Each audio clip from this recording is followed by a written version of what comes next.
बाळासाहेब सावंत कोकण कृषी विद्यापीठ दापोली चे सन्माननीय कुलगुरू डॉक्टर संजय भावे यांच्या संकल्पनेतून ज्यांनी ही मूळ संकल्पना मांडली त्याची संकल्पनेतून आपण आज रत्नागिरी जिल्ह्यातील 28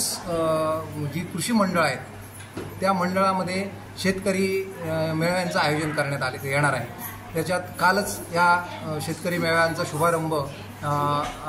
कुलगुरू यांच्या हस्ते आणि जिल्हा बँकेचे अध्यक्ष कृषीतज्ञ कृषीभूषण डॉक्टर तानाजीराव चोरगे यांच्या हस्ते दापोली येथे झालं आणि आज आपण इथे सौणस गावी या खेड मंडळामधलं जे सौणस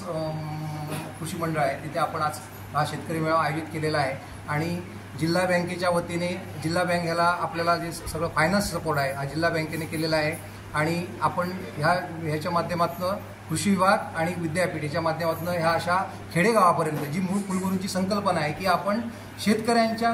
अतिशय दुर्गम भागातील शेतकऱ्यांपर्यंत, कारण विद्यापीठाच्या कार्यक्षेत्रात येणारी ही दुर्गम भाग आहे तिथे विद्यापीठाचं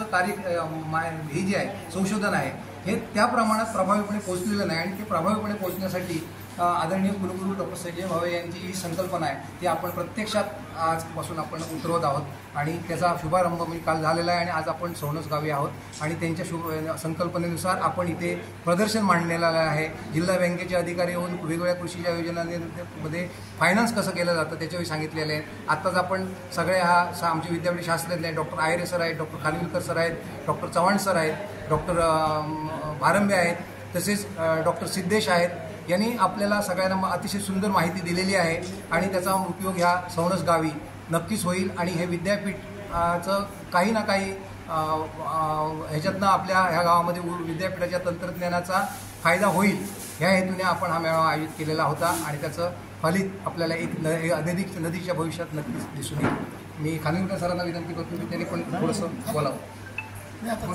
रिपिटेशन होणार